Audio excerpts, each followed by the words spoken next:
Welcome in, everybody, to TB Sports 27, and we got a little WWE 2K22 with you guys on this AEW Wednesday. In real life, you know we got the DVR machines rolling. We're going to be watching AEW as soon as we get done streaming with you guys here today.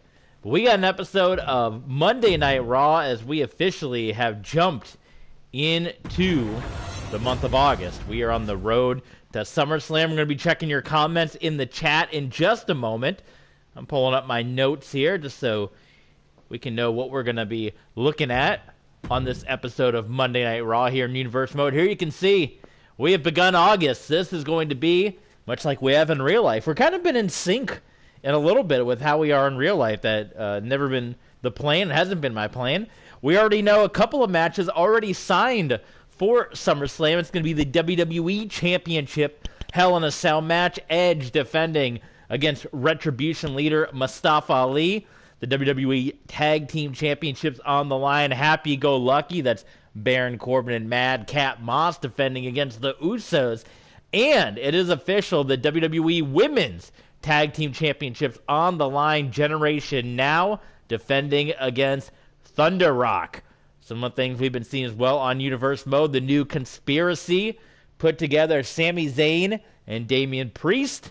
They've been kind of duking it out with the Hurt Business. We saw Dawkins, the Prophet, Angelo Dawkins, get beat by Big E. Big E was jumped a couple of weeks ago, but Dawkins also got a huge win over Randy Orton a number of weeks ago as well. We know the Kevin Owens, Finn Balor, Johnny Gargano situation. Seth Rollins continuing to call out Edge for the number one contendership for the Intercontinental Championship. Brock Lesnar and Austin Theory last Monday night on Raw. Their main event match ended in a no contest. You guys want to check that out in the archives. And then Jinder Mahal has been calling out AJ Styles. Jinder Mahal yapping to AJ Styles about the fact that Jinder Mahal's career has kind of been derailed ever since AJ Styles defeated him for the WWE Championship going into that match with Brock Lesnar at Survivor Series. We're jumping into the chat now. Zach Green is here. Welcome, Zach. And we also saw on SmackDown as well a couple of days ago a huge win as the rivalry, the Dirty Dogs, the breakup is complete. A tremendous street fight. If you guys missed it, you'll want to go back and check that out. But a fantastic street fight between Dolph Ziggler and Robert Roode, won by Robert Roode, and now those guys are going to be going their separate ways heading into SummerSlam. We know SummerSlam, second biggest show of the year, much like WrestleMania. That's where you're going to see some of the legends pop up. Who is going to appear this year at SummerSlam? Guys that aren't full-timers, but, you know, they're out there. Undertaker, Goldberg, Hulk Hogan, John Cena, that are part of our Universe Mode, but as part-timers. Will they be popping up? You're going to have to find out. Zach Green says, I found out on YouTube if I do a regular match, you can do title for title, winner takes all on YouTube Theater Day. I have no idea what YouTube Theater Day is, but that sounds awesome. Title for title. Edge is a double champion in our Universe Mode. Let's do a quick recap while we're talking about the champions. We're going to give a few more moments for folks to join in. As we know, WWE content tends to be one of the more well-performing videos here on the channel. The folks love the WWE content.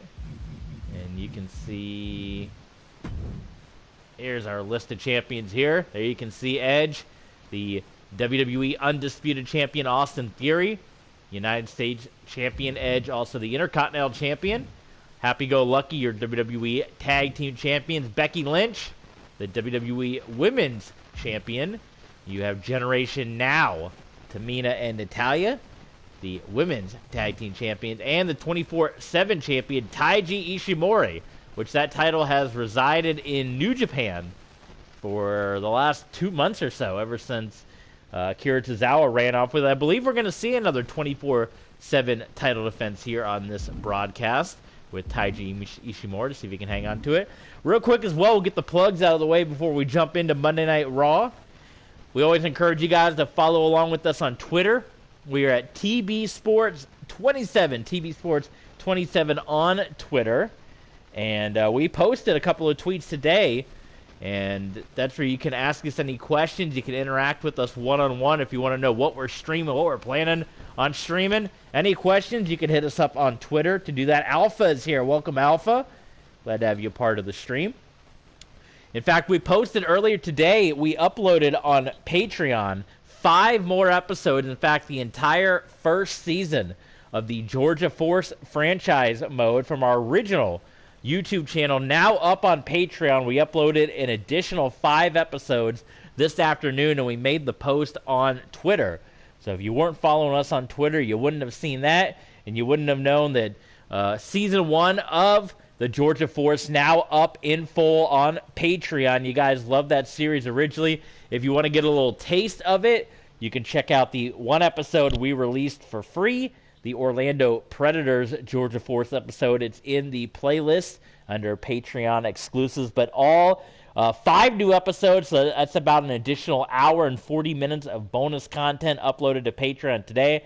We're going to get working on Season 2 of the Arena Football Georgia Force franchise mode. Unfortunately, before our old YouTube channel went kaput, we did not finish Season 2, so we got about probably half of that season to upload, and then we'll be done. So there was no conclusion. I will tell you that I did win the Arena Bowl in Season 2, so unfortunately, as I said, that was lost to the ages of the great YouTube purging of 2020, unfortunately, but if you want to see at least into Season 2, that is all up on Patreon right now. So Patreon, that is where you can help show support for the channel. Patreon.com/TVSports27, or check out the link in the description down below. We got all the old episodes. We now got the Denver Broncos from Madden 12, about 40 episodes of that. We have the 2 years of the BCS playoffs, so I should say a year and a half, because we're still missing the second half of 2013. We got a half a year of All-Pro 2K8, and we got the first year of the Georgia Force Arena Football. We're going to be uploading Year 2 shortly, and then after that, we're going to be uploading Blitz the League, our one season we did with the Minnesota Reapers. You guys really love the Blitz the League, and I'm planning on bringing that back as well on the channel at some point. And instead of just doing one team like before, I just controlled the Minnesota Reapers, I want to control the entire league, almost like what we're doing with the RXFL. So Blitz the League, if you guys want to see it, hit us up on Patreon. Let us know what you guys want to see. That's patreon.com/TVSports27. All right, those are the plugs. So let's jump into Monday Night Raw and see what we got. Probably about 8 or 9 matches on the docket. As you know, Raw, 3-hour show. So it gets the most matches, not in a streaming world. Usually clocked in about an hour and a half to 2 hours. But it gets the most matches because we pretend like it's a 3-hour show.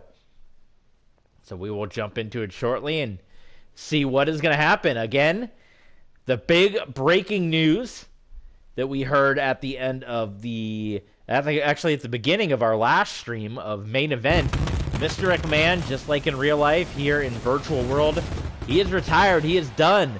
He is retired under the threat of allegations, and the board of directors investigating, not only investigating the allegations against Mr. McMahon, but investigating who may have leaked these things out there. We're understanding some rumors that, if you guys remember that lockbox, the secret lockbox that Shane McMahon had many, many years ago leading into WrestleMania, that may have played into what happened with Mr. McMahon getting let go. But he is out and again running things. It is going to be, and I actually like this match off the top. This is a hot contest between Seth Rollins and AJ Styles. So we're going to do this one to kick off Monday Night Raw, as Rollins trying to go for his Intercontinental Championship, while AJ Styles got Jinder Mahal going at him left and right. So no more Mr. McMahon. We have not seen Retribution since they lost darn near every match at Extreme Rules.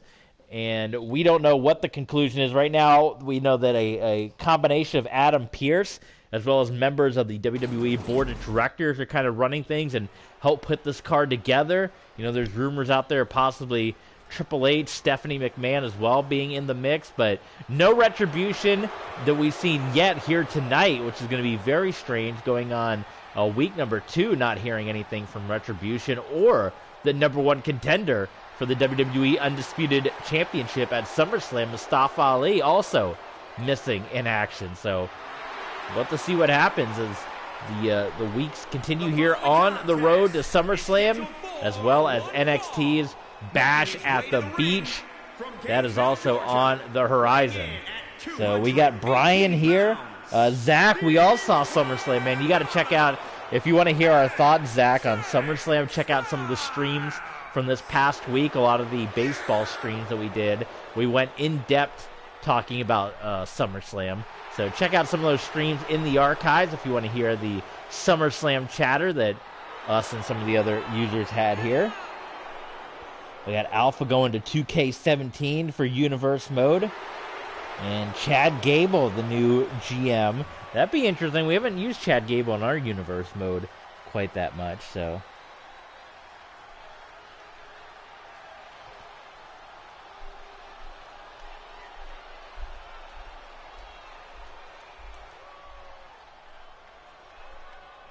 My buddy just sent me a tweet. I'm a big Kyle Sloter guy, by the way. And he signed with the Jacksonville Jaguars. And tomorrow is actually the first NFL game of the season, if you guys can believe that. Maybe I'll play a little football tomorrow with you guys in honor of the NFL season. The Hall of Fame game, the Jacksonville Jaguars and the Las Vegas Raiders. And Kyle Sloter, who ended his USFL career playing in Canton in the playoff game, is now starting his NFL career in Canton. And there's a picture of him my buddy just sent me of the Kyle Sloter jersey. I don't know what his jersey is in Canton for, but it's pretty cool.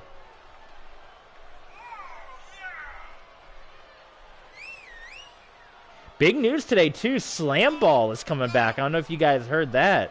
I'm going to see if there's any more information, but there was were you guys big Slam Ball fans back in the day? I watched both the original iteration in 2002, 2003, and then the third season that they did on Versus and CBS Sports, which none of the articles I was reading today about Slam Ball's comeback mentioned the fact that Slam Ball had 3 seasons. They only mentioned the early seasons on Spike TV, but they had a third season on CBS that the Slashers won that championship game. So Slam Ball is back, everybody.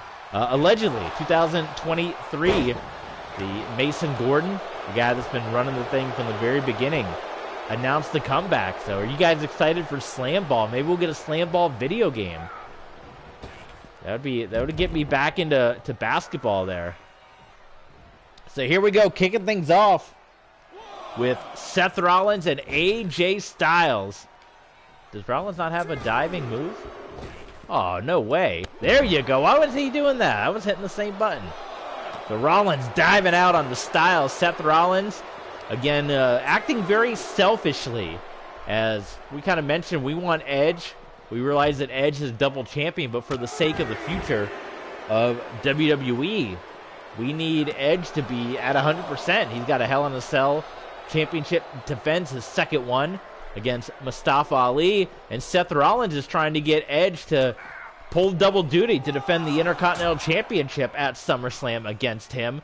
And we need a healthy Edge going into that Hell in a Cell match against Mustafa Ali. And again, I know it was Edge that put the title. Obviously, nobody in WWE would voluntarily put the championship on the line against a member of Retribution as rebellious rebels. But it was Edge trying to, and you know, it kind of worked. He laid down the gauntlet. The WWE, other than the women's side of things, pretty much took care of Retribution. We haven't seen them going on 2 weeks now. So, obviously, maybe Edge's plan is going to work out here, but we need him to be at 100%. But Seth Rollins wants that Intercontinental Championship matchup. It'll be interesting to see if we hear from Edge or Jinder Mahal. AJ Styles trying to do his best to ignore Jinder Mahal, but all of a sudden Jinder Mahal has been on this crusade against AJ Styles. Not too happy about the fact that he feels like his career's been derailed after AJ Styles took the WWE Championship from him. I see your guys' comment coming through. A lot of them coming in fast and furious. I will check them in between matches. I might be able to peek down every so often and catch a couple of them, but in between matches, it's hard to catch every comment because I'm focused on, boy, that was a, that was terrible for AJ Styles. He completely overshot. Oh, my goodness, but how about that low DDT, nailing it onto Seth Rollins, and Rollins is going to kick out after a count of just one. So AJ Styles, Seth Rollins kicking off Monday Night Raw here, an uncertain future of WWE. No more Mr. McMahon. We don't have any solid owner in place. We got a couple of people running. As I said, we got an entire board of directors. Adam Pearce stepped up to the plate as well. I believe, you know, it's not been made public, but we've been hearing rumors of Triple H and Stephanie McMahon, maybe even Shane McMahon behind the scenes as well. Perhaps even Cesar Duran, we heard, has been backstage. The Rock as well has been phoning in some things. So an uncertain future of WWE, uncertain about Retribution as well. Just a lot of question marks right now in the world of professional wrestling as regards to the WWE, that as we're on the road to our second biggest mega event of the year. You hate to have these kind of questions looming. So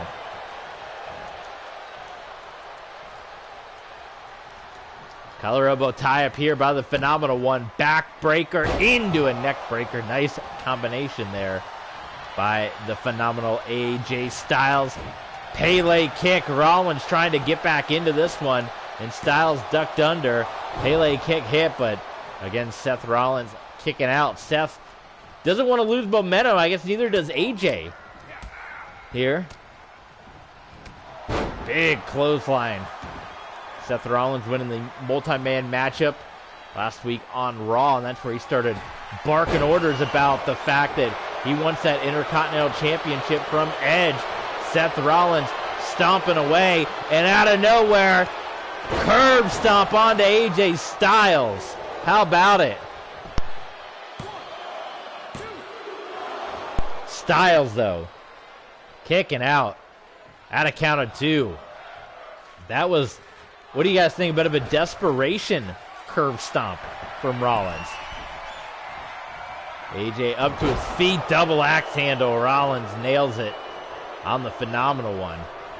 Collar elbow tie up here. And, oh my goodness, that went a little low. Did he catch that?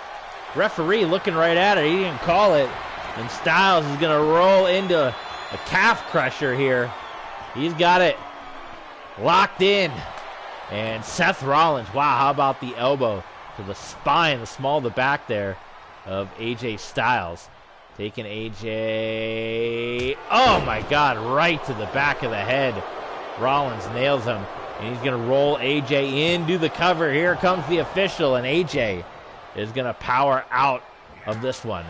Rollins now clubbing away at Styles. Good counter by Styles. Forearm shot, staggers Rollins.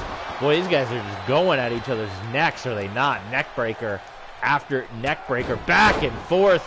Enziguri kick by Styles. And AJ Styles now tying up. Nice counter by Rollins. Couple of shots here. Combination of blows with Styles countering. And now AJ. Is it going to be time for the Phenomenal Forearm? He nails it. He hits it onto Seth Rollins into the cover. And Rollins kicks out. Unbelievable. Seth Rollins. He wants that Intercontinental Championship opportunity, does he not?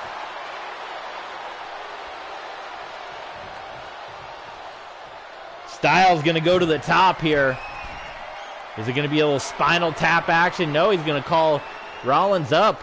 Maybe a mistake by AJ. Rollins catches AJ Styles, plants him down.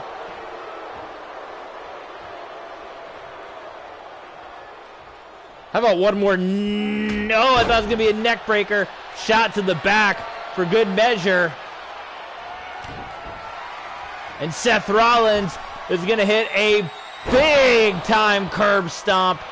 Nails it onto Styles into the cover. And it's a 2 count.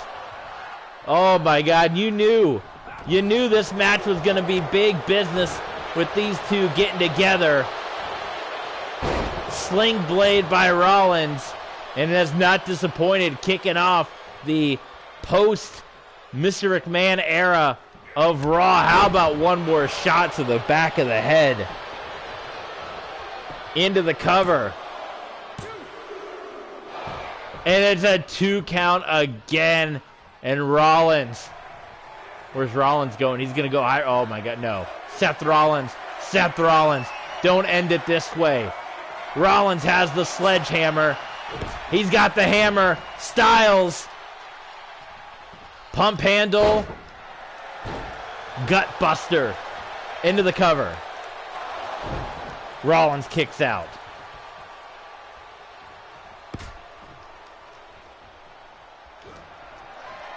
AJ Styles. Styles clash. And that's going to do it. Styles pins Rollins.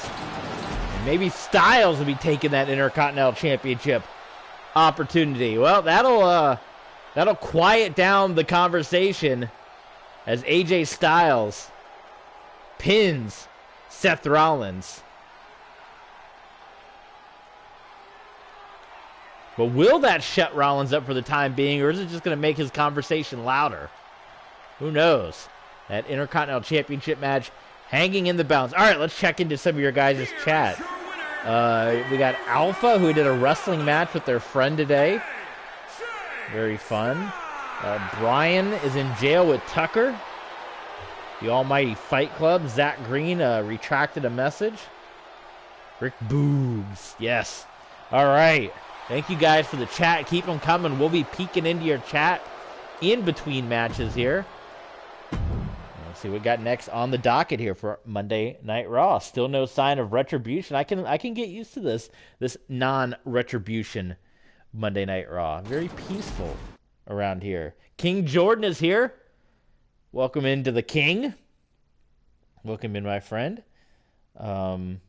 I think we'll do this next match, too. This is an interesting one between Balor and Roderick Strong. And we'll see if we get any appearances from Kevin Owens, who Kevin Owens attacked Finn Balor last time out. People are wondering what happened to Johnny Gargano. It was supposed to be a match between Gargano and Balor. And Kevin Owens put his nose into it.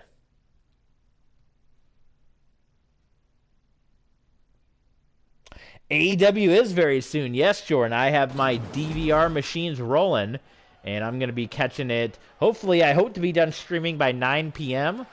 So hopefully you guys are DVRing AEW, and we can watch it without the commercials. Right at 9. At 9, hopefully. Like I said, maybe the stream will go a little past 9, but we'll get some dinner going and watch the AEW and go from there. They also just uploaded Night 1 of the 5-star Grand Prix on Stardom World, so maybe I'll check out a little bit of that tonight after AEW as well. And we got the G1 returning on Friday. I finally watched my first G1 show in about a week. Yesterday, actually. I watched the card. Good main event between Will Ospreay and David Finlay. I hadn't watched the G1 all week because I was away in North Dakota. And again, if you guys want to check out photos from my trip to North Dakota, a lot of sports stuff in there, too. You get to see the pictures of the Roger Maris Museum. You see a lot of North Dakota State Bison, pictures of the Fargo Dome. 50 photos up right now on Patreon, as well as the 5 new episodes of the Arena Football. Well, not new episodes, new to you if you haven't seen them, but classic episodes of our Georgia Force Arena Football series. Now the entire first season of the Georgia Force Arena Football series up on Patreon, so check that out, guys. But yes, we got a lot of good wrestling content coming your way. And here's Roderick Strong as they're trying to find their role post the failing to capture the WWE Tag Team Championship. So we'll see in this contest between Roderick Strong and Finn Balor. And trying to figure out, maybe we'll hear words from Kevin Owens as well as what his idea was of why he what happened to Gargano, why he decided to attack Finn Balor. He is Mr. Money in the Bank, after all. But why would he want to put himself out there? What do you? I'll let you guys let me know in the chat. Maybe I'll take one of your ideas. Let me know in the chat, why do you guys think that Kevin Owens, it was last Monday on Raw, if you guys didn't see it, check out the replay. What do you guys think happened to Gargano? And why do you think Kevin Owens, Mr. Money in the Bank, attacked Finn Balor? What is behind that? Do they have a history? Did Balor say something? Let me guys know in the chat, and maybe we'll go with that as a possible storyline. What do you guys think? So Finn Balor, though, early on, taking it to Roderick Strong, but you know what? The king of the backbreaker, I think you kick him in the back, it just wakes him up. Ain't gonna do much. Oh my goodness, what a shot by Roderick Strong, hammering away at Finn Balor. And speaking of the king of the backbreaker, how about a little apron backbreaker right there? Roderick Strong getting pumped up against Finn Balor. Roderick Strong, Tommaso Ciampa, challenge for the WWE Tag Team Championships at Extreme Rules against Happy Go Lucky. You know, it's another successful title defense for Happy Go Lucky, but they're going up against one of the more dominant tag teams in WWE history coming up at SummerSlam. The Usos challenging Baron Corbin and Madcap Moss. Of course, the Usos earning that tag team championship opportunity. Little fall away slam there. The Usos earning the tag team championship opportunity with their steel cage match victory over members of Retribution, T-Bar and Mace inside a steel cage. And that earned them. That was one of Mr. McMahon's final duties, as he awarded them the tag team championship match before he announced his retirement just before we went on the air on our last stream before WWE main event. I just realized there's like no count out right now, which there should be, because this is a normal one-on-one match. At least I think it is. I don't think there's any special stipulation. Well, there's the count, right? The referee wasn't counting for a while. Now the referee's up to 6. Was it just me, or was he not counting? I feel like we were outside the ring a lot longer. But again, let me know in the comments, what is your storyline idea? Why did Kevin Owens attack Finn Balor? Let me know, and I will use your idea. Balor up top. Oh, missed with the double axe handle, but Roderick Strong right there. Roderick Strong. How about a gut buster to Finn Balor into the cover, and Balor kicking out.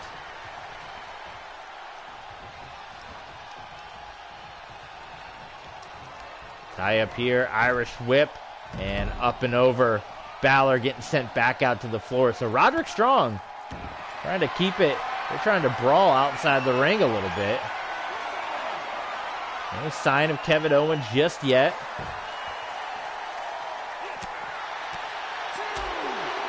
You know, Kevin Owens and Finn Balor have had their rivalry in the past. There's a nice sling blade by Balor. And Balor, these jumping moves do not work very well. Oh my God. Square is the button to jump out of the ring, right? It was definitely a lot easier to dive out of the ring on somebody on WWE 2K20 than it is in this game. It feels like, you know, 1 out of 10 times you're going to nail it. Big forearm blow. Wait a minute. Duck under by Strong. And Roderick Strong. Oh my goodness. That could put Balor away. Oh, no, it will not. Balor kicking out. Roddy Strong's like, wait a minute.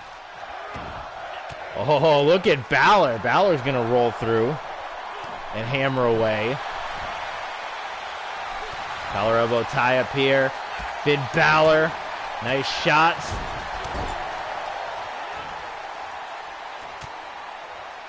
That was right to the throat, was it not? Big knee to the face. And now Roderick Strong's in a perfect position. Coup de grace, and he hits it. Balor into the cover. And Roderick Strong kicks out. Unbelievable. Two hot contests to begin Monday Night Raw. Dragon Slam by Balor.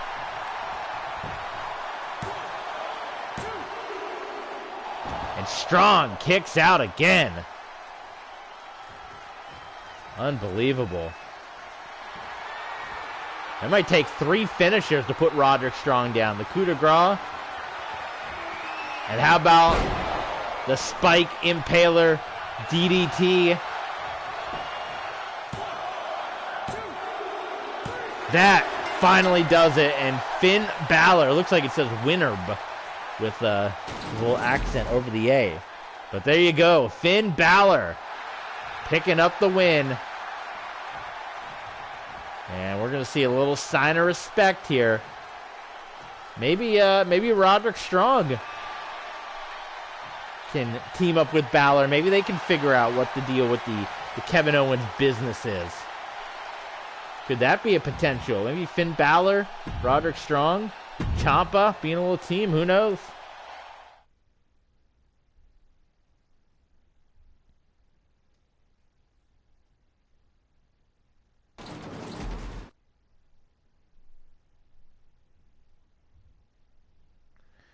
All right.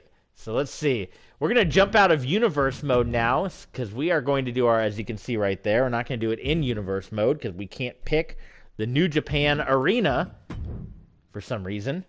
We can't just change the arena in the middle of universe mode. So we'll step out and we're going to do our 24/7 title defense here.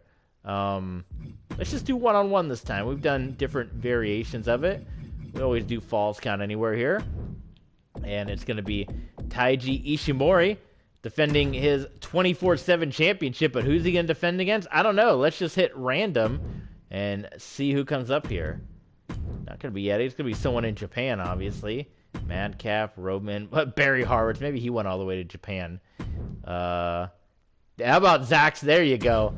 Zack Sabre Jr. So Zack Sabre Jr. of Suzuki-gun is going to be challenging Taiji Ishimori here for the WWE 24/7 Championship. Again, this footage coming to us exclusively. Compliments of New Japan. Did I even pick Ishimori or did I pick a computer versus computer? I'm not sure. But if you guys haven't been following along, it was Akira Tozawa who won the 24/7 Championship, and then he absconded to Japan. He ran off to Japan, was staying hidden, finally was found, and it was Hiromu Takahashi who was able to win the championship, and then in a ladder match, it was Ishimori that was able to eventually get his hands on the 24/7 Championship, and it's been residing in New Japan. Now, we do have the G1 Supercard coming up next month, so that might be our opportunity to win the 24/7 Championship and bring it back to WWE from New Japan. But we'll find out. But this should be interesting as the technical marvel, Zack Sabre Jr. is going to attempt to conquer Taiji Ishimori and win the 24/7 Championship. So there you go. This match will begin in just a couple of moments here. I guess since it is August, this would have been part of an earlier G1 card, right? So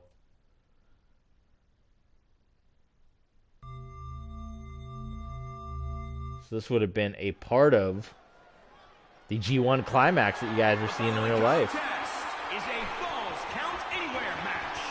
It is for the 24/7 Championship. Did you guys see some of the new Pokemon announced today? Fido is trending right now. The Doe Dog Pokemon.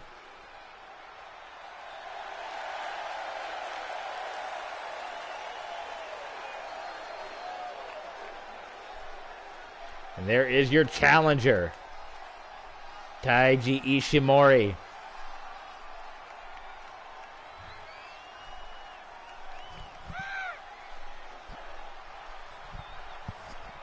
People love Fido.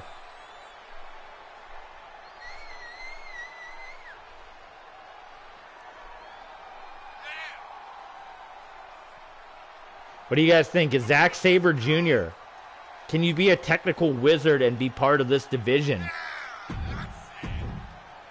Imagine we're going to see Zack Sabre Jr. as part of the G1 Supercard coming up.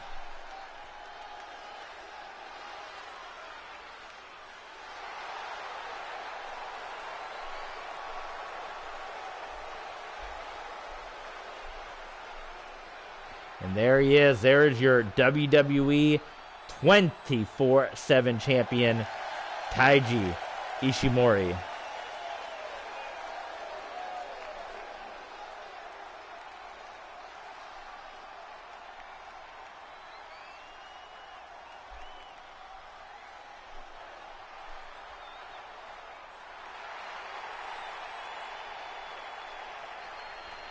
So I'm not sure why we're getting this cutscene right now, because Zack Sabre's not doing anything, but we may very well get a jump start to this 24/7 championship match here. In where do you say they are? They're in maybe I'm gonna say they're in Fukuoka, or maybe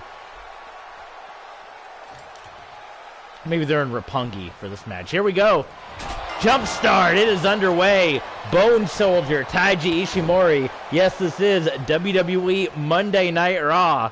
And you're seeing New Japan action right now as the 24/7 champion, Taiji Ishimori, defending against Zack Sabre Jr. How about a 450 splash from the inside of the ring to the outside of the ring? Referee way behind. And a 2 count. Is that Red Shoes Uno, or is that Tiger Hattori there? I don't know. No disqualification, no countouts, pinfall count anywhere in a WWE 24/7 championship match. Steel steps being brought into the action, and here comes Zack Sabre Jr. We'll see what kind of weapons Zack Sabre is going to use. More of a ground and pound, more of a submission specialist. But we'll see if he's afraid. We'll see. He wants to take it back to the ring. And Ishimori nips up there. And now Ishimori right into the guardrails. They love using those guardrails in New Japan. You got to watch out because those doors will swing open.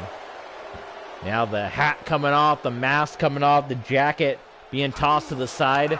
And we can continue our 24/7 championship. Bullet Club versus Suzuki-gun here in this matchup here. And here comes Zack Sabre Jr. Oh boy, counter after counter.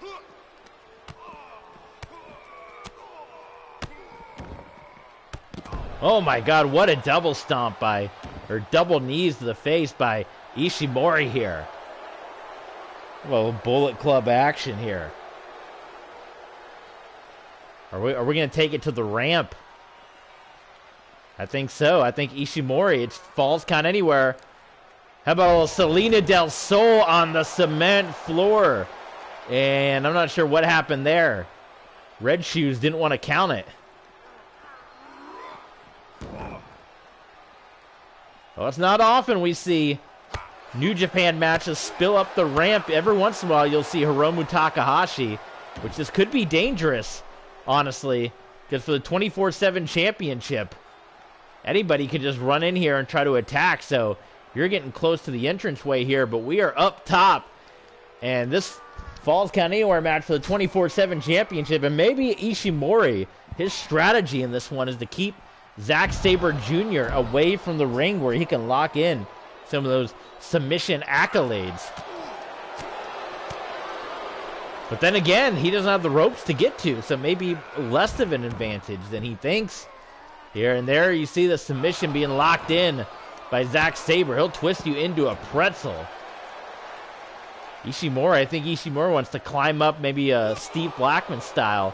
Shane McMahon wants to climb up the catwalk there. And there, submission locked in. You're seeing the first of what promises to be many here from Zack Sabre Jr. in the 24/7 championship contest. And Ishimori rolling out of it. Couple of shots to the face right there on Zack Sabre Jr. Will we see the other members? I understand they might be fighting it out as it is. I understand Minoru Suzuki is backstage. He's smacking a couple of guys around. He's smacking Gedo, I guess. Gedo's not in the group anymore. And the Tokyo Pimp getting knocked around by Suzuki as well. This is all happening backstage as Ishimori trying to survive here.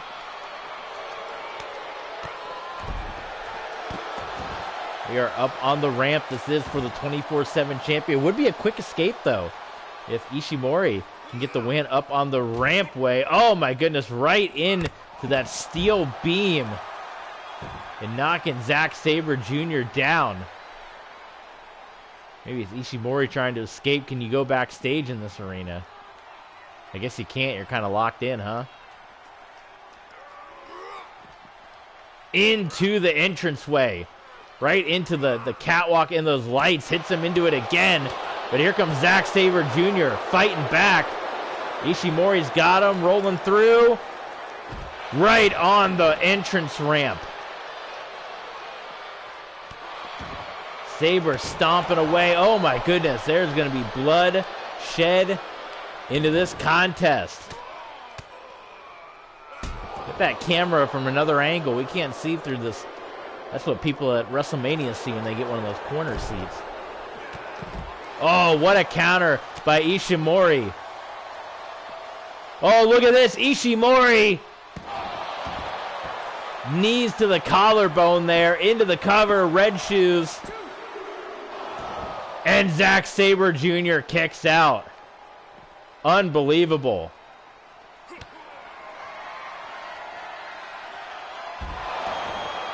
How about another gut buster there? Into the cover. And Sabre. Zack Sabre Jr. kicking out again. And Ishimori can't believe it. Now where's Ishimori going for? Might be looking for a weapon or something. Can you get off the... Oh, he's heading down. He's heading down. Other weapons over here. Can you get backstage from here? That's the question. There's no way to go backstage, huh? No backstage option. Well, I guess we can say Ishimori was trying to escape with the 24/7 title, and Minoru Suzuki is preventing it. So he pushed Ishimori back through the curtain there, and now they're in a dangerous area. Boy, if this was where was it that Kota Ibushi dove off and they got Sumo Hall? Where they got the suspension. Don't dive off of there. Might be another suspension coming. Oh my God, on the floor. There's really nowhere to escape one of these Zack Sabre Jr. submission holds on the floor. This is quite the contest here in New Japan Pro Wrestling as our G1 Supercard. It is coming up next month. And Zack Sabre Jr. locking in. That arm bar submission. Oh! Spinning leg whip there. Dragon screw leg whip, if you will. And, oh my goodness, both guys crashing and burning. Back elbow by Ishimori. Collar elbow tie up here. Ishimori has him on the concrete. Ishimori covering Zack Sabre Jr. and he kicks out again.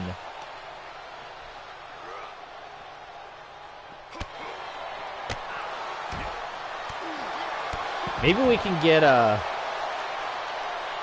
who was the guy that used to run New Japan? What was the fellow's name? Henry or something? Or he was like the English guy, and then they got rid of him. Oh, submission locked in. Wait a minute. Ishimori. He's tapped out. We have a new 24/7 champion, and it's Zack Sabre Jr. So how about it? Zack Sabre Jr. has won the WWE 24/7 Championship with a submission on the floor. So there you have it.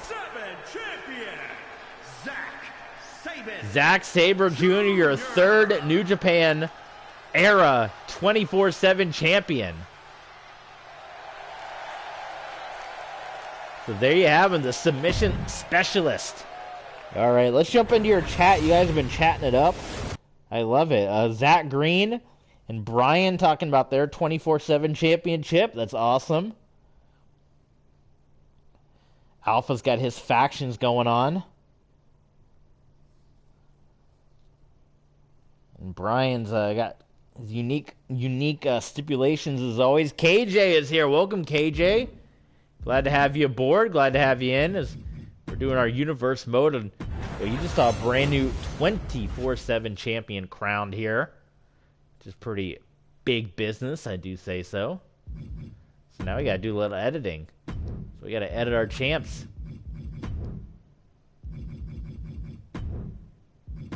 This is now in the possession. There he is. Oh, we went right to him. How about that? Zack Sabre Jr., your new WWE 24/7 champions. We'll continue on Monday Night Raw as we'll get into match number 4.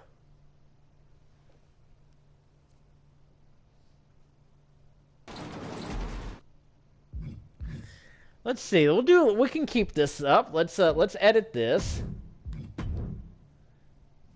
And let's do a little tag team match here. Actually, you know what? No, we'll keep it one-on-one. We're gonna do one-on-one, and this is gonna be a little bit of a revenge match. So it's gonna be the Prophet, Angelo Dawkins, of course, with the Hurt Business by his side. Oh, okay. He got pinned by Big E on SmackDown, which didn't make him too happy. Come on, I can't add the manager here. Oh, there we go. Add managers. There we go. Yes, MVP. Oh, come on. MVP.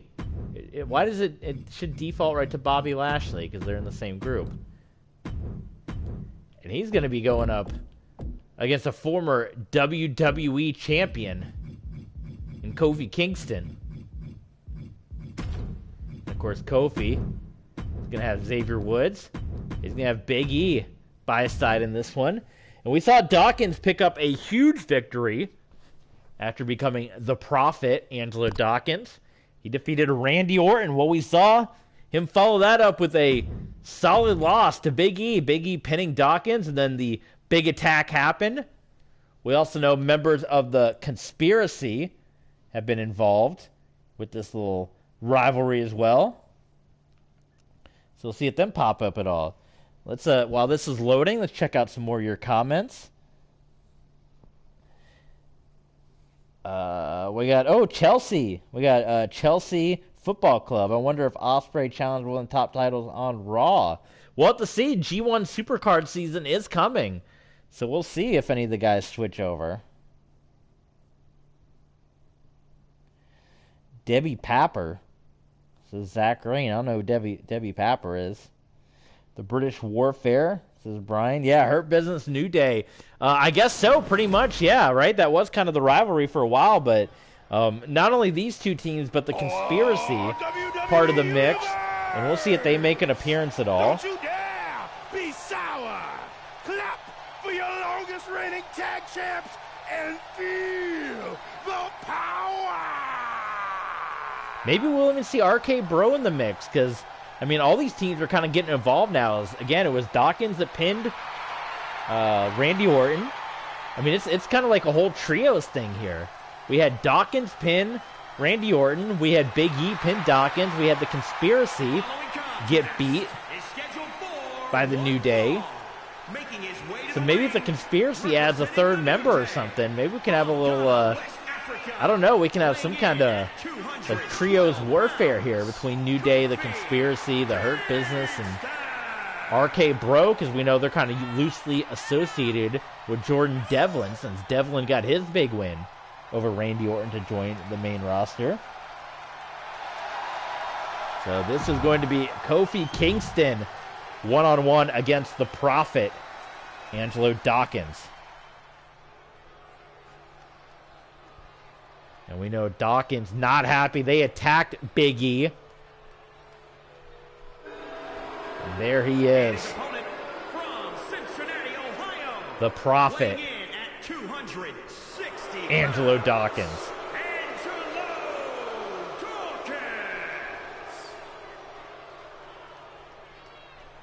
Led by Bobby Lashley, MVP. We have not seen Montez Ford since Dawkins laid him out at Extreme Rules and pledged his allegiance to the Hurt Business. We saw a lot of recruiting happening last month. We saw the New Day win out recruiting Angelo Dawkins, the Prophet. We saw Isaiah Swerve Scott transform back into Killshot, but we don't know if he is associated with Retribution or not. That was the end goal of Retribution, but that has not been disclosed as we haven't seen Retribution for quite some time. Yeah, Baggis, we'll have to see what, I don't know. You guys tell me.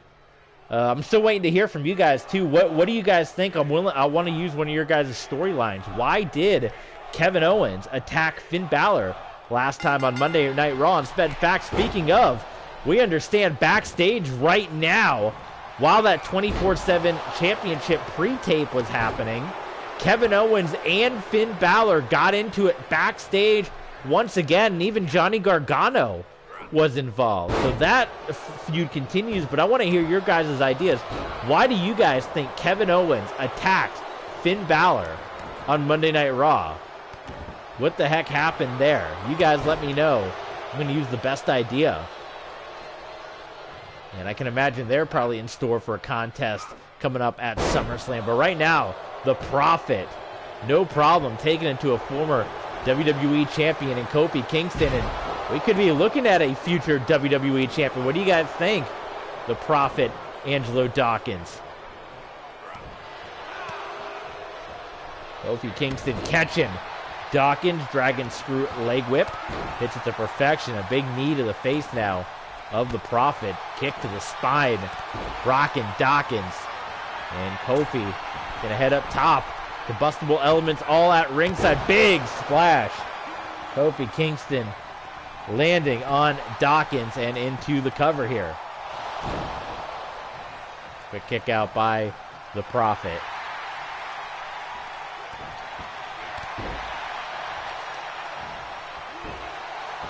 Dawkins had been oh so close for many months. Couldn't quite win the big one. It finally came to a head when he was pinned by Omos at Extreme Rules, and he had enough. And it was in quick fashion, too. And then day one, aligning himself with the Hurt Business MVP, he pins Randy Orton. You can't get much bigger than that. However, as we said, quickly brought right back down to earth when he was upended by Big E. Submission here locked in by Dawkins.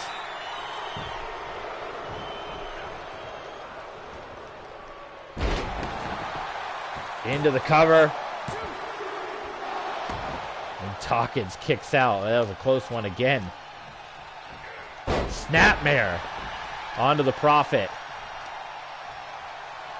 Kofi dragging him away from the New Day corner. Very smart. That's why he's a former WWE champion. Oh, but he took a little too much time. You know the New Day got a showboat, but in this case, but Kofi right back on to attack. Side Russian leg sweep by Kingston. And Kofi Kingston, boy, whatever he was going there for, he missed. And Dawkins dropping Kingston down. Big splash by Dawkins.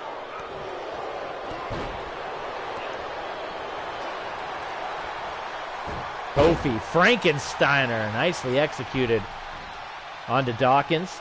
But Dawkins right back on it. He's got the power advantage. How about it? As he drops Kofi Kingston. Forget about it.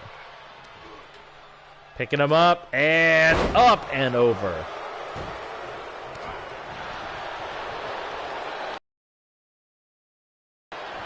Dawkins, spine buster, nails it, and he goes into the cover on, and he pins Kofi. Got it. The Prophet, Angelo Dawkins, back to his winning ways, a measure of revenge against the New Day, and he pins a former WWE champion.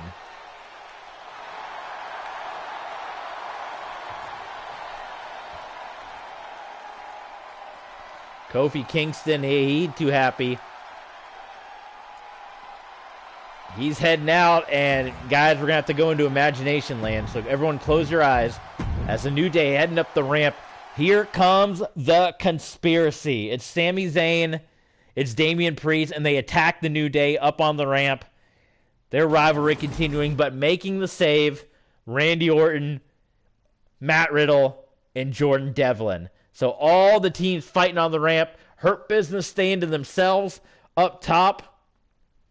So we're getting quite the battle here between the conspiracy, between the New Day, the Hurt Business, and RK Bro and Jordan Devlin. I mean, my goodness.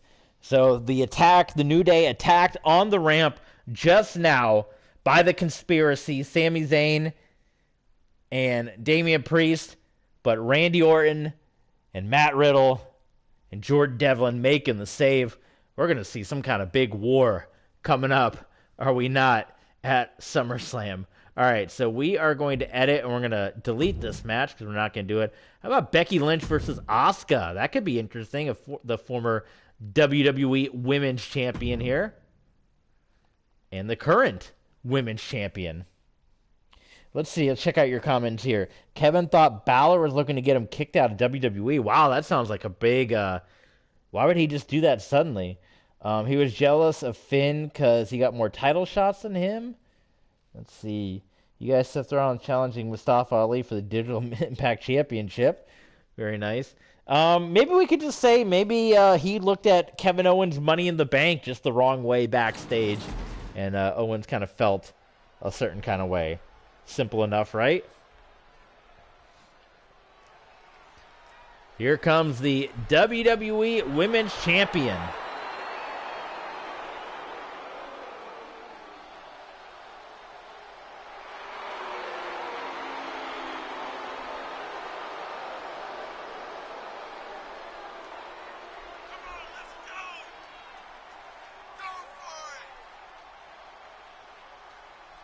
The following contest is scheduled for one fall.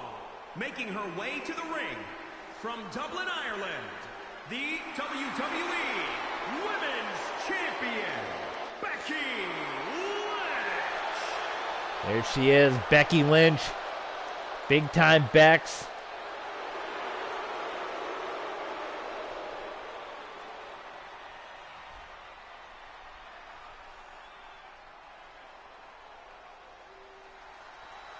And she is going up against the former Women's Champion. In fact, the woman that she upended. And then not only that, but defeated in an I Quit match at Extreme Rules. It's Asuka looking to get another opportunity here against the Women's Champion. And from Osaka, Japan,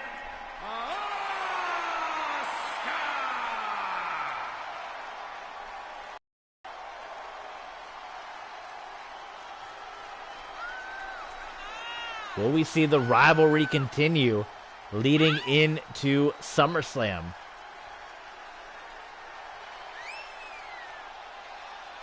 Who will Becky Lynch's next opponent be?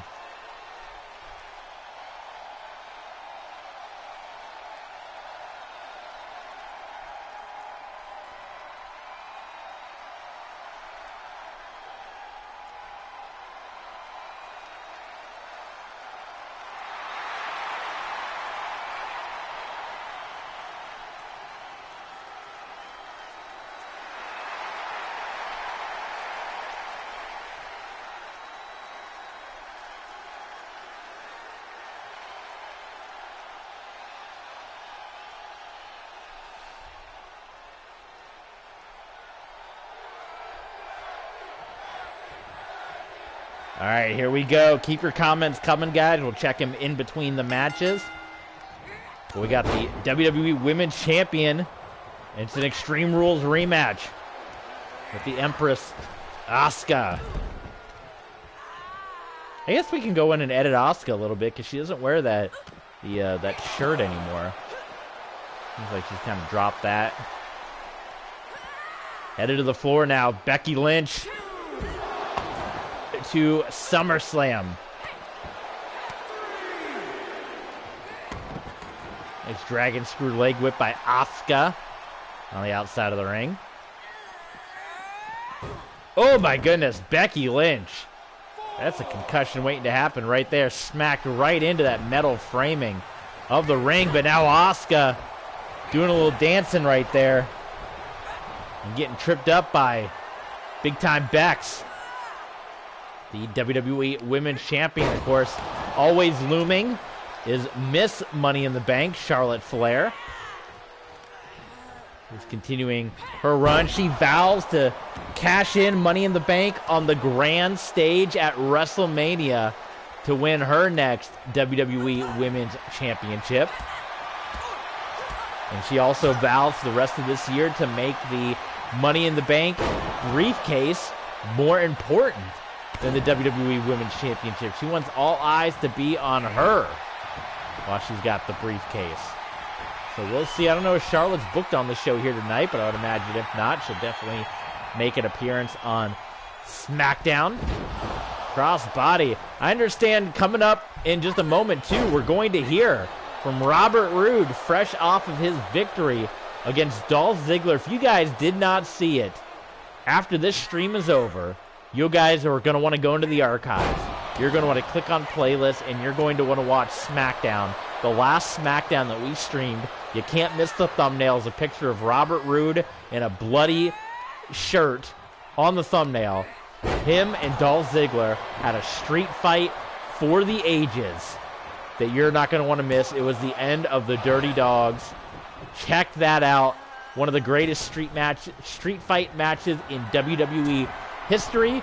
Robert Roode coming out victorious, and we're going to hear from him right after this matchup, as he's going to come to the ring, cut a little promo, and talk about his plans for SummerSlam. Maybe he's got championship aspirations on the brain. Now that Seth Rollins lost, does that open up the door for somebody else like a Robert Roode to possibly challenge for the Intercontinental Championship? Meanwhile, speaking of championships, the WWE Women's Champion in the ring with the challenger, Asuka. Asuka hitting the spear on Lynch. And off to the ropes. Hip attack. She nails it. Rocking Lynch back. Neck trauma, concussion trauma. And wait a minute! Becky Lynch had a rope break. Are rope breaks broken in this game? Becky Lynch had the ropes, but the referee counted 3 anyway. Wait a minute, and Becky's got the belt.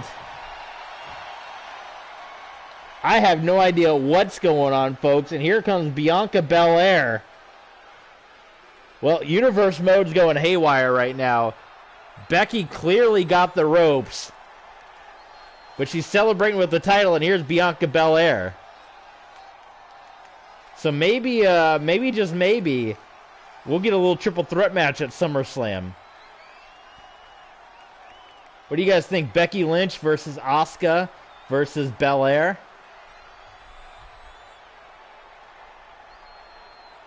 You know, that's part of the kookiness of Universe Mode. You never know what's going to happen.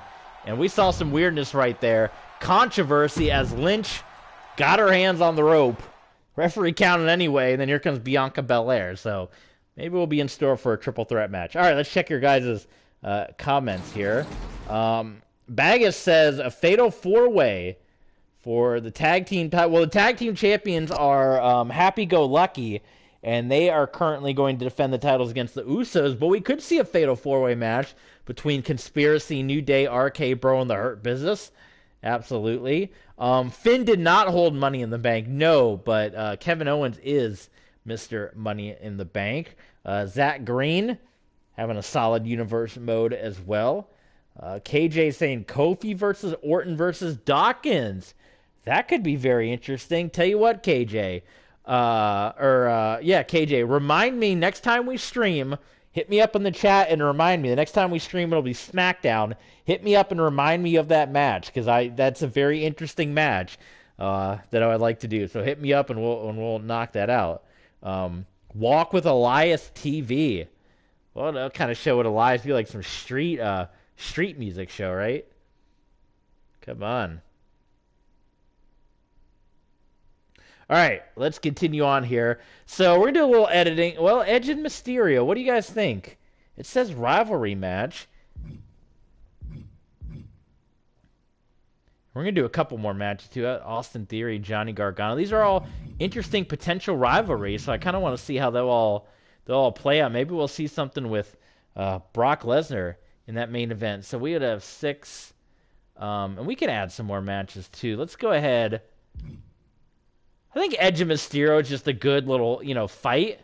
And it could be Edge, maybe Rey Mysterio saying, hey, Edge, I want to give you a little bit of training going into our match coming up at SummerSlam.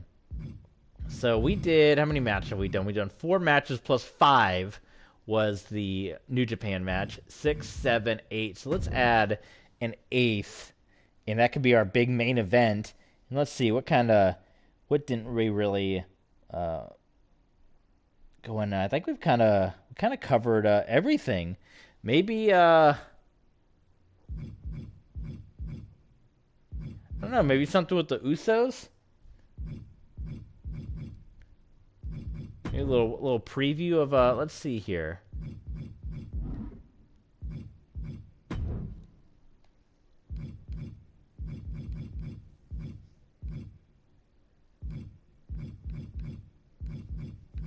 How about a little, let's do a little 6-man tables tag team match, and that could be our main event. Or we're going to have Jey Uso. We're going to have Jimmy Uso. Let's see, who else are we going to have in here? Looking at my list of peoples.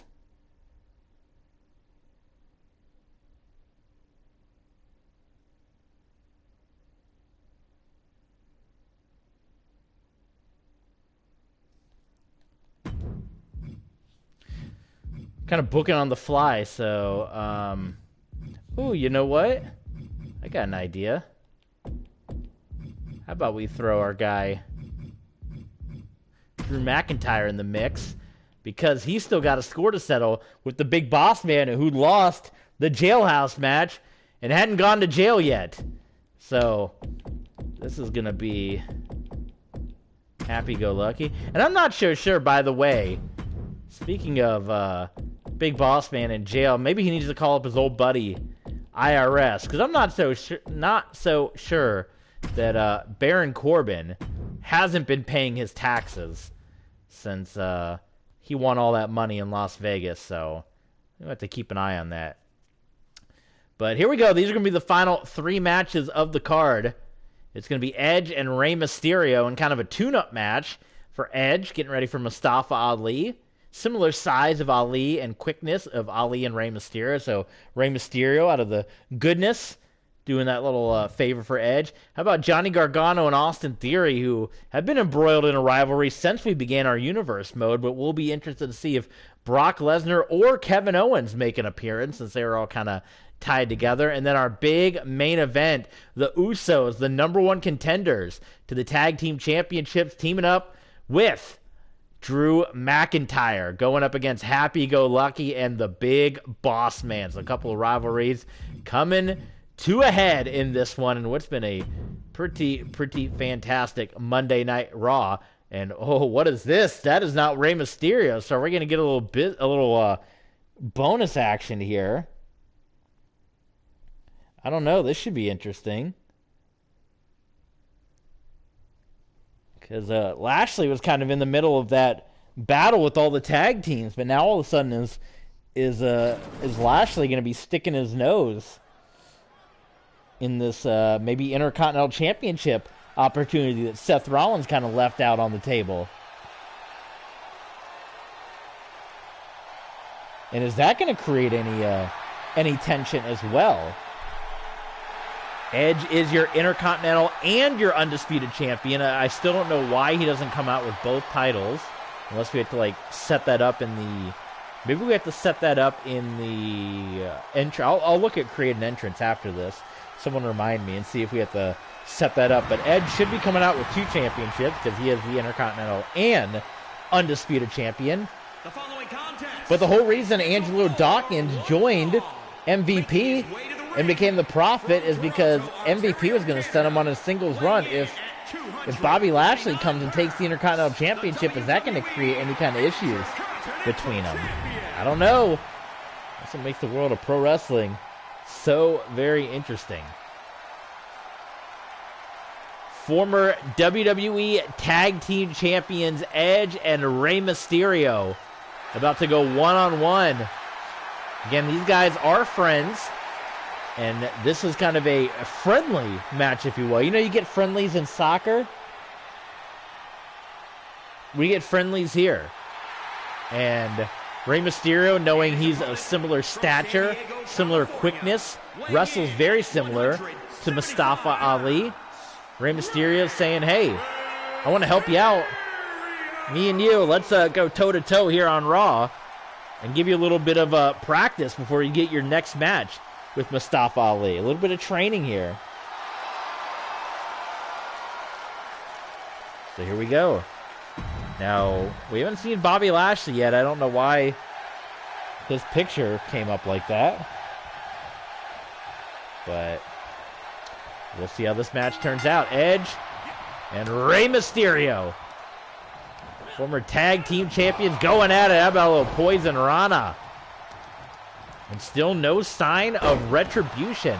Oh, I completely forgot. We were supposed to hear from Bobby Lashley. All right, after this match, we're going to hear from Bobby Lashley. You guys got to remind me. I get to going. My brain, I forget things so easily. Oh, Edge. How about a little mini spear onto Rey Mysterio into the corner. If you guys want to see more of the Rey Mysterio showcase mode, I did one match. If I do the Rey Mysterio showcase mode, I'm going to have to do it on OBS and edit out and cover up when they go into the real-life footage, because that is copyright claim city on YouTube, which I found out quite clearly when I did my episode with Rey Mysterio and Eddie Guerrero. I really don't want to have 10,000 Rey Mysterios clogging up my roster, which is part of why I'm also not doing more showcase mode, but I would like to get more of the different outfits, because I'm not a big fan of this mask that Rey Mysterio has with kind of the mohawk look. But when last I looked, there weren't any other mask designs for Rey Mysterio, so I feel like you have to unlock more of them. Oh, Rey Mysterio. Well, he can fly, but he missed that one. He can only fly so far. Here comes Edge. Planting Rey Mysterio and into a quick cover. Oh my goodness, I thought that was going to be it already. Edge and Rey Mysterio one-on-one here on Monday Night Raw. Edge, the Intercontinental and Undisputed Champion of WWE, has been on a tear in our Universe mode, dethroning, ending that record-setting championship run of Roman Reigns. He did that at WrestleMania Backlash, and then turned right around at Money in the Bank. And he won a fatal five-way to capture the Intercontinental Championship in a winner-take-all match at Money in the Bank. Big forearm shot by Edge. Dragon screw leg whip. We've seen a number of those here today. Referees count. There'll be no countouts for Edge and Mustafa Ali at SummerSlam. Their second of two Hell in a Cell matches. Referee up to 9, but Edge, you know Edge ain't going to win that way. He's going to break up the count. For the first time in WWE history, Hell in a Cell two-parter. The first part at Extreme Rules for the Intercontinental Championship. The second part coming up at SummerSlam. Execution. Into the cover. And he knocks off Rey Mysterio. So there you go, Edge. He looks ready, folks. Edge looks ready for the WWE Championship matchup. Oh, look at that. Drew Gulak, folks. We saw Drew Gulak. A measure of respect. And it looks like perhaps Drew Gulak is going to want the Intercontinental Championship.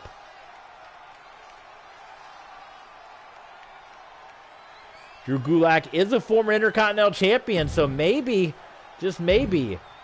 What do you guys think? Well, no appearance from Lashley, so I don't know why the heck that loading screen did that. But, and again, my God, it seems like every time they put out a patch, things just get broken worse and worse, do they not? KJ saying Drew versus Edge at SummerSlam. That could happen. Maybe we get a little rematch on Raw, or a battle on Raw between Gulak and Seth Rollins, and we'll see who the official #1 contender to the Intercontinental Champion. So why Roderick Strong is in the ring, I have no idea, because he wrestled earlier tonight. Universe doing some wild things right now. Oh, there's Brock Lesnar. This is supposed to be Theory and Gargano, and Lesnar is here.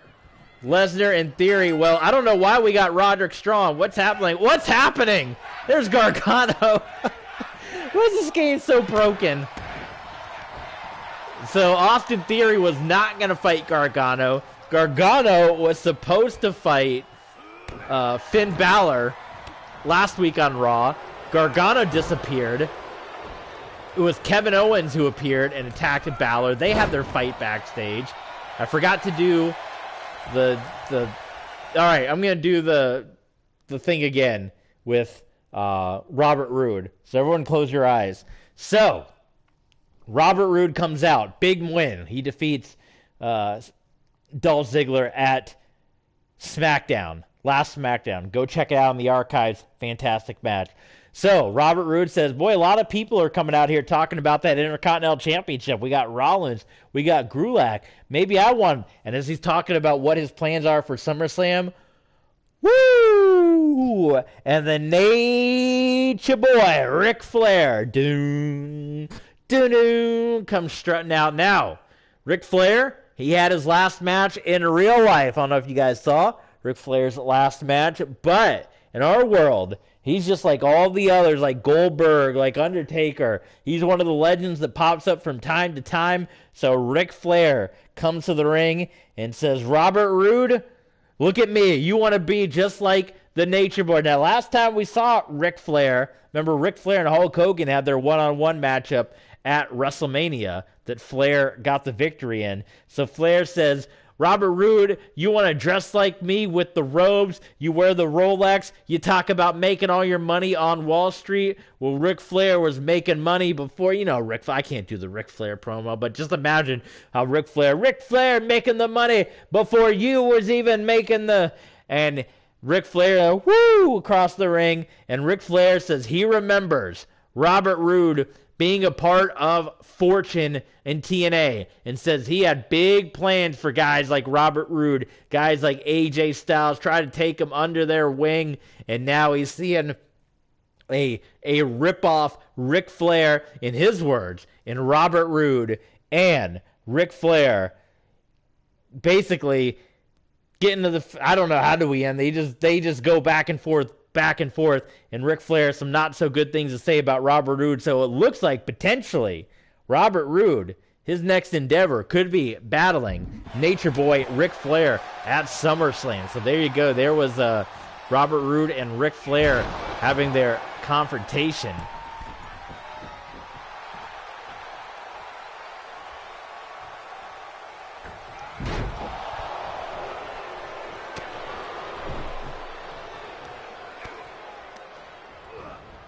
We'll have to see. I guess Adam Pearce or the board of directors or whoever's going to make that match official.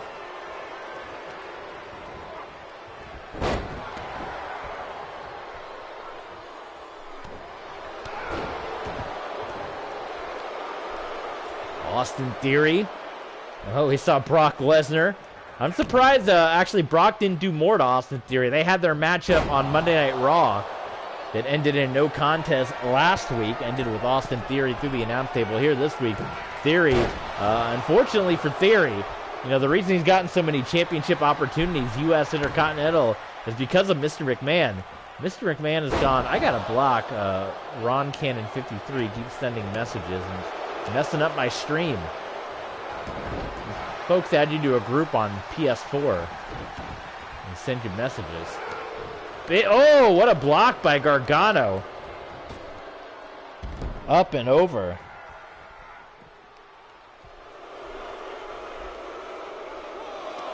Johnny Gargano.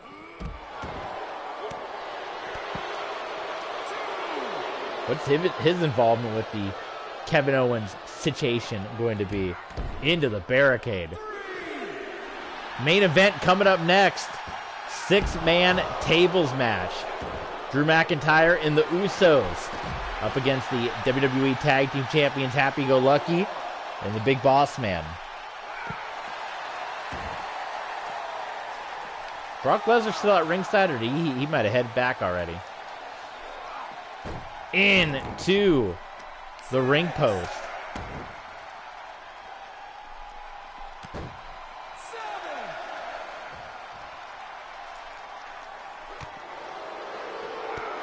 Oh, how about that by Austin Theory?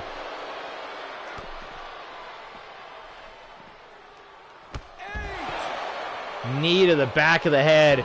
And of course, Austin Theory is going to want to win this way. A-Town down. Referee up to 9. Can Gargano make it? He's not going to make it. And there it is, Austin Theory by countout. Unbelievable. Gets the win over Johnny Gargano. Typical Austin Theory fashion. Disgusting. Well, there you go. I mean, A-Town down. Austin Theory, he is your WWE United States Champion. And he's winning matches via countout. Here is your winner, Austin Theory. Well, we got minor interaction with Brock Lesnar. I'm actually surprised. Actually, what's going to happen is Brock Lesnar is going to head back to the ring to try to get his hands on Theory, and Theory is going to grab that U.S. Championship and escape through the crowd to get away from Brock Lesnar. So Brock obviously not too happy. Oh my God, I forgot that tables matches are elimination. I hate that. Well, we'll see.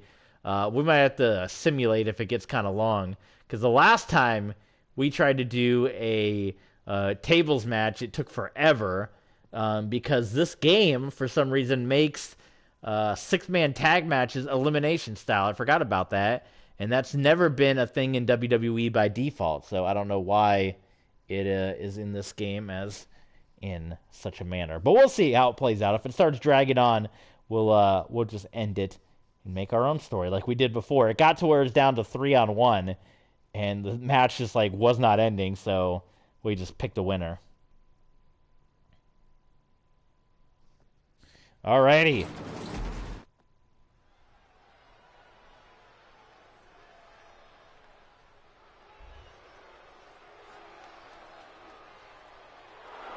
Here come your number 1 contenders. The following contest is a 6-man tag team tables match. And at a combined weight of 479 pounds, Jimmy and Jay, the Usos.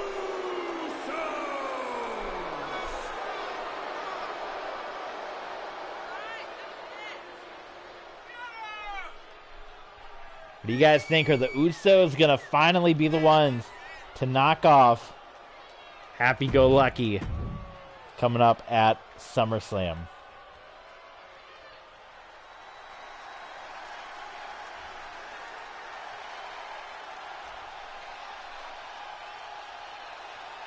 After this, I'm going to check the entrances for Edge. See if I can actually sign him a double championship animation. And then we'll be done streaming for the night, and we'll be ready for AEW. So let's fire up our DVRs and watch it together, shan't we? In fact, I'll be watching along, so if you guys want to hit me up on Twitter, that would actually be a cool thing. If you guys want to hit me up on Twitter while you guys are watching AEW with your DVRs, and you can ask, hey, what'd you think of this? Let's chat it up. Follow along with us on Twitter, TV Sports 27. and talk AEW with us.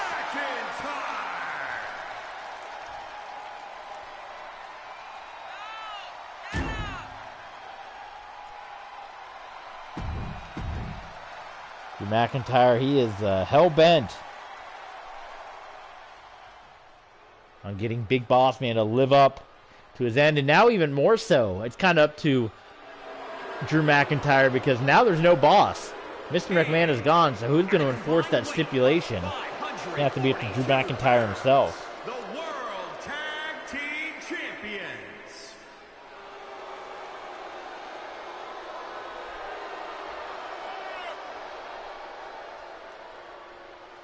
The WWE Tag Team Champions. Happy Corbin and Madcap Moss. Happy Go Lucky.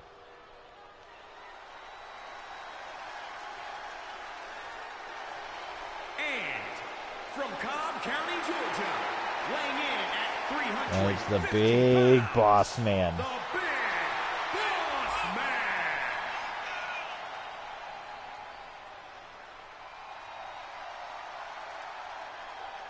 Big Boss Man not serving a hard time. He ain't living up to his end of the deal. Jailhouse match, the big loss.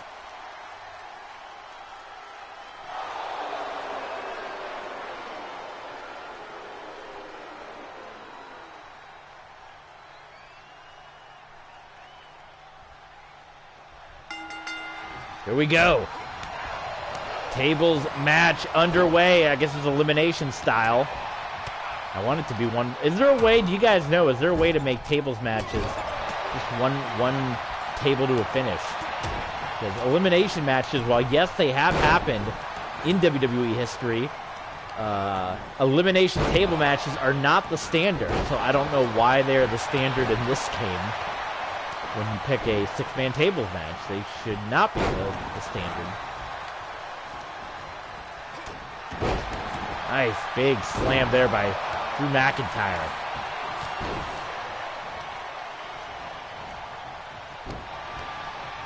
You know, the kings of the table matches lately have been the natural disasters. They're having their feud with the Viking Raid. In fact, they picked up a big win on our last stream. So they may be in a future hunt for the Tag Team Championship opportunity. Right now, I think McIntyre just wants to send Big Boss Man back to the onus of his stipulation. Well, whatever McIntyre is going to go for. He decided to think better of it, set that table back up. Big clothesline onto the Boss Man outside of the ring. And perhaps we'll see another return match. It's going to be a stacked card. SummerSlam, second biggest show of the year, of course.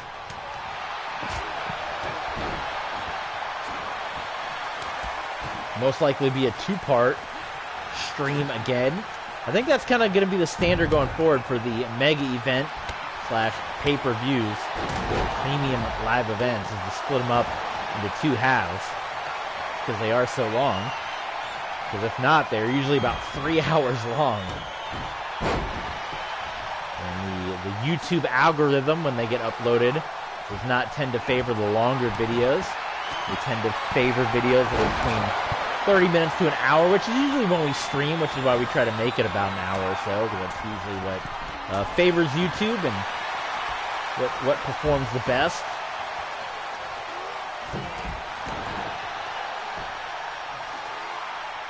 We got more tables coming to the mix here. Our main event on Monday Night Raw. The Vince McMahon-less Monday Night Raw. No retribution, no Mr. McMahon. Down goes Corbin, one half of the WWE Tag Team Champions. Here comes Boss Man, using that big head of his, Ray Trailer, the Big Boss Man.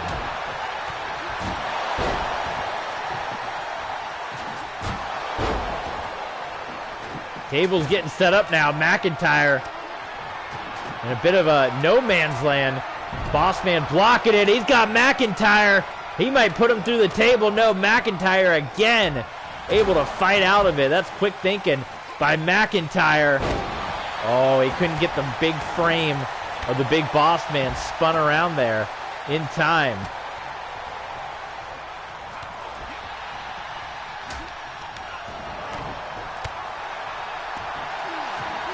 Oh, through the did that break? No, I think it just collapsed on him. McIntyre with the Future Shock DDT. And the table did not crumble. Boy, these tables are paper thin. I thought you would have thought all these patches they put out would have fixed this, but we've seen a lot of very bizarre glitches in our universe mode playthrough here today. Can you not use the table as a weapon anymore? I'm hitting the button to use the table. That's the second time I've tried to use the table as a weapon, both outside the ring and inside the ring, and it's not working. Like, I'm hitting square, and he's not swinging the table. Look at, there we go. I'm hitting square, square, square, square. I guess you can't use the table if they're on the ground anymore. Has that always been a thing? You used to always be able to jam it into their gut. So you can use the table if they're standing up, but not if they're on the ground. That is, I don't know if that's been like that. I know it wasn't like that in the previous games. Well, nonetheless, we're going to power through here.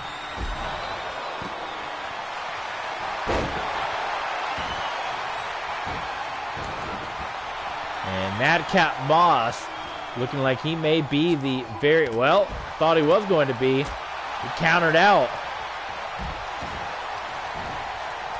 DDT by Madcap. Unbelievable.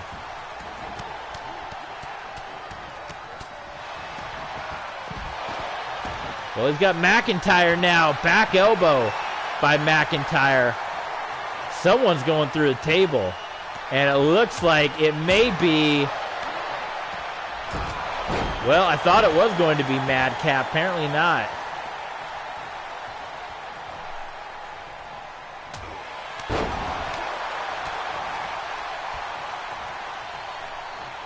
Madcap is stunned.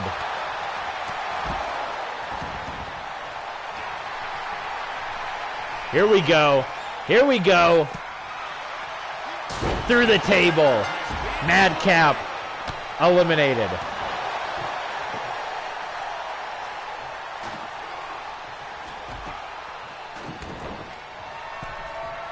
Here comes Corbin. Well, McIntyre going to town on everybody right now. Tie up here. Nice boot to the midsection. Uh-oh. McIntyre. McIntyre. Through the table, and McIntyre eliminated.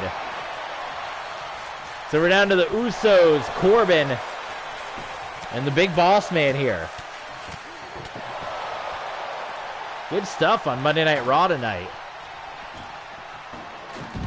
So McIntyre will have to live to fight another day to get his hands on the Boss Man.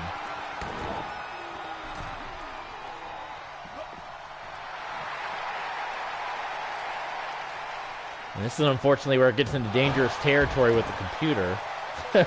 Where these computers don't know really how to win tables matches because they'll just fight and not try to put anybody through a table. So if this continues to drag on, just being realistic, we'll have to end the match. We'll have to see if they actually go for a table, but of course, we're on like patch number 10, and this hasn't been fixed yet.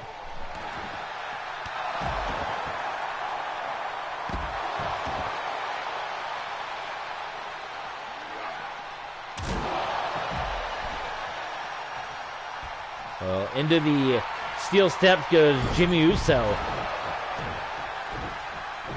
And somebody wants to pull out a table here and maybe try to go for a win. We'll see. There's some tables in the ring.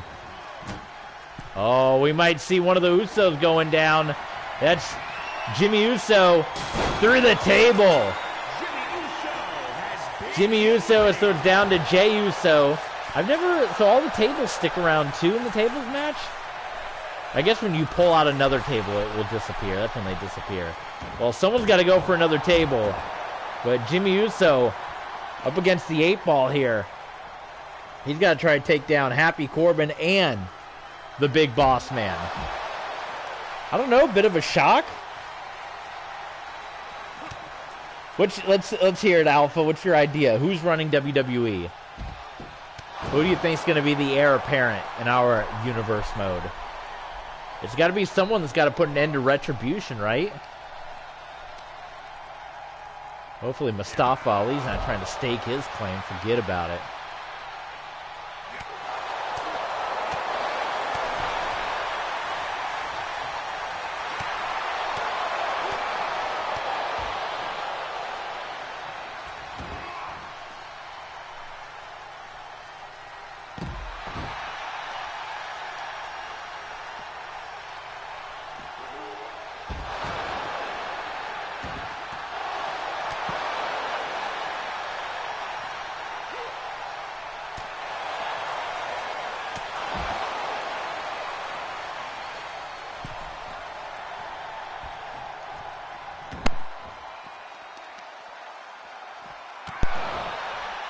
Got the double team here, no tables being used.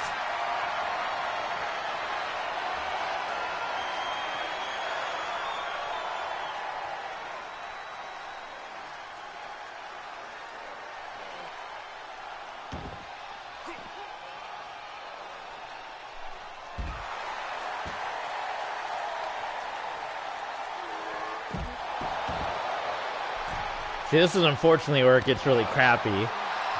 Is because no one's trying to win the tables match. No one's going for a table. The CPUs don't know, like they don't try to win tables matches. The last time we did a tables match, because I forgot as I did it that they default tables matches to be elimination style, which is stupid. Again, I've made that point quite clear, my opinion. I'll give it a few more minutes, but if it doesn't end here, I'm just going to make up my own ending and give the win to somebody.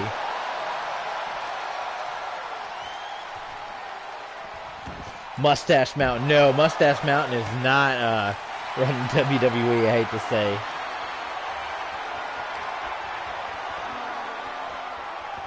Mustache Mountain doing their thing in NXT right now, actually. But interesting idea. Interesting idea, though. Trent Seven, could you imagine them running WWE? All right, I'm going to start making up my own stuff in a moment because, again, it's a tables match, but for some reason the computer logic is not programmed to get tables and to try to win a tables match. Like, nobody's going for a table. Nobody's trying to win a tables match. So, all right, so we're going to make up our own ending because this game, as fun as it is, it's still incredibly broken. And you're seeing it right here. So right there was a table into the ring. And Jey Uso off the top. Big Uso splash. He puts the Big Boss Man through the table. So Big Boss Man has been eliminated.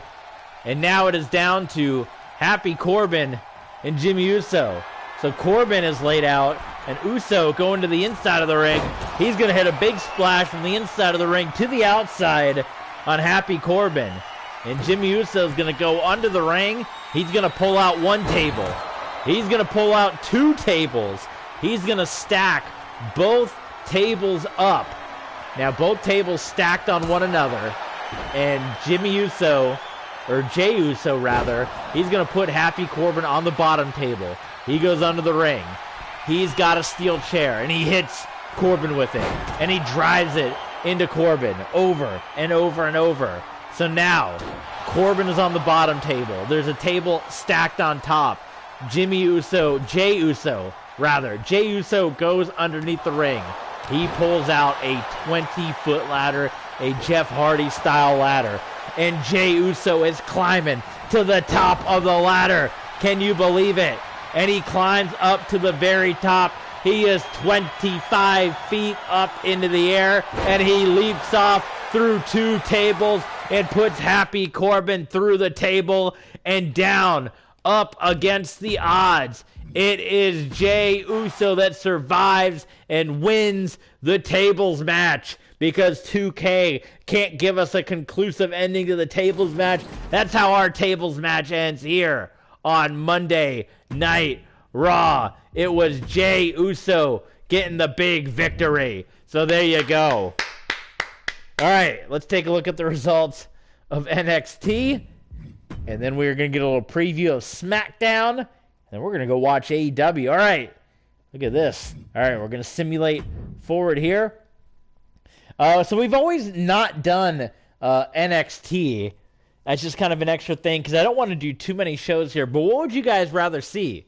Would you guys like to rather see me? It would either be NXT or main event. I can either kill off main event and we could do NXT full time along with SmackDown or Raw, or we could just continue to have NXT in the background and we will do all the takeovers in full, but we would continue to do Raw, SmackDown, and main event, with main event being an NXT and WWE show where we kind of use it as a place where NXT guys can come to the next level. You guys, let me know what you guys think about that. Would you rather see NXT full time, or do you want to continue to see it run in the background and us do main event as an NXT WWE style show? So Toni Storm getting the win there over Tegan Nox. Cameron Grimes getting the win over Mansoor.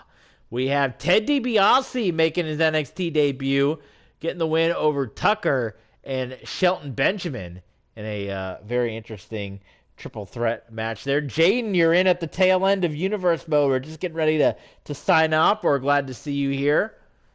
Nonetheless, glad to have you aboard.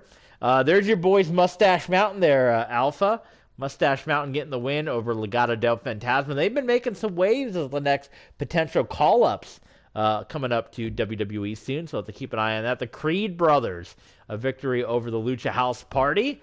And this rivalry, I imagine we're probably going to see this match coming up at NXT's Bash at the Beach as Braun Breaker defeats the NXT champion Samoa Joe, and in your main event, Fandango defeats Marcel Bartel. So there was your NXT results. All right, let's get a little preview of SmackDown. And so we're not going to be doing that match because Retribution is missing in action. That's an interesting battle. We got Kiwi Glow going up against the Riot Squad. You can see us doing that. Johnny Gargano and Jordan Devlin. How about this triple threat match? And actually, if please remind me the suggestion when we do our next stream for the triple threat match that was suggested.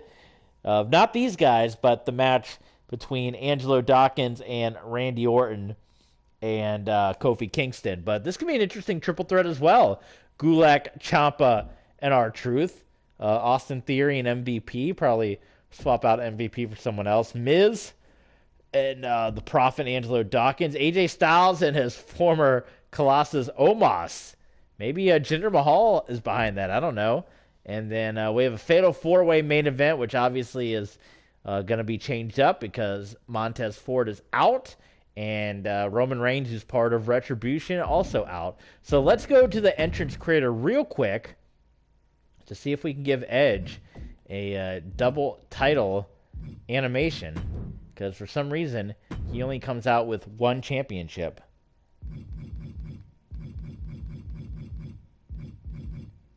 Let's see if that is even possible. I mean, when I played all of 2K20, because I had a lot of double champions in 2K20, Mark Henry was my United States and King of the Mountain champion, both for almost a year. And then Brock Lesnar was my Intercontinental and WWE champion. In fact, he had a double title defense one time against Stardust. And we've mentioned if you guys want to see those old Universe Mode storylines, I have them typed up 3 years worth. They're in a Word document. Title motions. They really did they took out double championship animations, huh? There's no more double title animations. Wow. Well, there you go. That answers that question. So they removed double title animations from the game. I don't know why. That was in 2K20. Didn't seem to cause any issues, but that's why Edge only comes out wearing the Intercontinental Championship and not the Intercontinental and Undisputed Championship. But yeah, if you guys want to read, I don't have the video footage, unfortunately, but I have the Google Docs document. If you guys want to read that, I have for WWE, WCW, and ECW.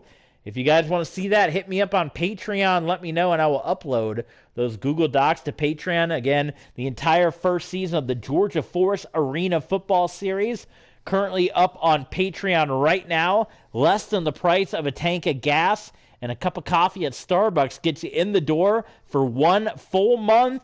They can see all the previous footage, hours and hours of bonus content, as well as stat books. And we have storylines from our WCW, ECW up there, complete with the original poor spellings from when I was a high school kid, just typing along. So that is all up in its original form on Patreon. So check that out, TB Sports 27 Patreon. And you can request streams as well. Coming up later this week, I think I'm planning on getting back into arena football because we got the indoor football national championship coming up between Quad Cities in northern Arizona, so I'm kind of in a arena football mood. So probably do some arena football and maybe do some more Horizons this weekend too. Knock out some more Horizon streams. So let me know what you guys want to see. Hit us up on Patreon and follow along. We're going to watch AEW now on the DVR. So hit us up on Twitter and chat along with us. Thank you guys for being an awesome audience as always. You guys are the best, and we're going to see you guys on the next stream. See you guys later.